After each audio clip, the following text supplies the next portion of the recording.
With the Trump administration moving into office on January 20th, there will be a lot of reforms and changes that are going to take place.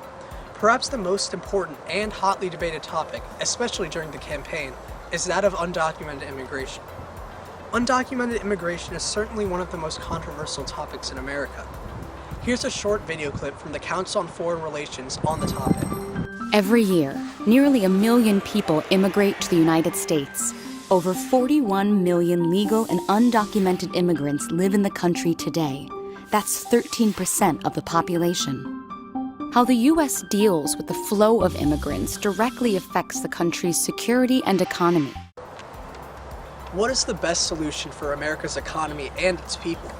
To answer this question, we interviewed author, WashU law professor, and former chief counsel of the USCIS, Stephen H. Legomsky. But first, here are some interesting statistics on illegal immigration. In 2010, the average unlawful immigrant household received about $24,721 from the government in benefits, while also paying only $10,334 in taxes. Since there are about 11.5 million undocumented people in the US, by doing some simple multiplication, we can find out that undocumented peoples in America cost us about $165.5 billion per year. These are just some ways that undocumented peoples can cause more disadvantages. One might ask how undocumented peoples can actually cause more benefits than disadvantages. By consuming goods and services, they do create jobs for Americans. In addition to that, they take jobs that most Americans don't want to take, thereby filling a real need in the labor economy. On top of that, there are some marginal enterprises that hire both undocumented immigrants and U.S. workers, and that might have a hard time surviving if they had to rely on U.S. workers alone. Another potential solution being presented by the Trump administration is a long border wall between the United States and Mexico. This wall would likely cost $15 to $25 billion, including structural and maintenance costs. Illegal immigrants cost about $165.5 billion a year. However, there are many critiques to Trump's plan. The cost efficiency are issues, as you have to build a road the entire length of the wall for service, and you have to hire people to patrol it.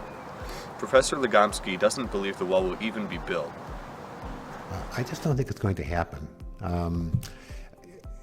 But a lot depends on what he means by a wall. He was very specific during the campaign. He didn't simply say, I'm going to build a wall. At one point he said it will be 1,000 miles long, it will be 35 to 40 feet high, and it will be made of reinforced concrete.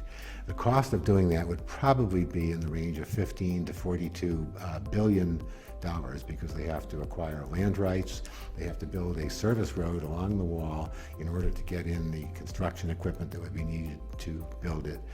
And in addition, those costs don't include the cost of annual upkeep, as well as the additional border personnel that you would have to hire in order to make the wall even workable. On top of all that, no matter how solid a wall you built, even if you extended it from the Pacific Ocean to the Gulf of Mexico, that wouldn't stop a person from entering the U.S. as a tourist, for example, on a perfectly legal visa, and then overstaying. A common belief is that undocumented immigrants are hurting Americans in the workforce. Professor Legomsky believes they're taking vital jobs that no Americans actually want to take. Legalizing them would subject them to minimum wage and having to pay taxes to the government, which would hurt the companies. Undocumented immigrants. Those who enter the country illegally or overstay past the legal limit often settle and develop deep roots. Some were brought to the country as children. Many have U.S.-born children. But these 11.5 million people have no legal status, creating economic and social complications, such as gaps in tax collection and the amount of public services.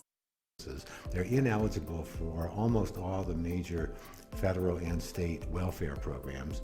The major expenses with undocumented immigrants tend to be education, elementary and secondary education in particular, and they are eligible for emergency medical services, and that can be a significant expense as well.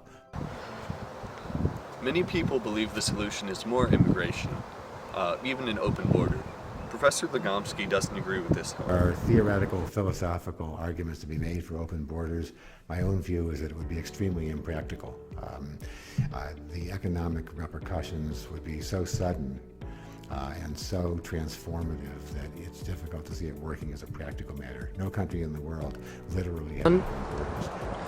Finally, there is the topic of how to completely reform immigration policy to help America as a whole and undocumented families.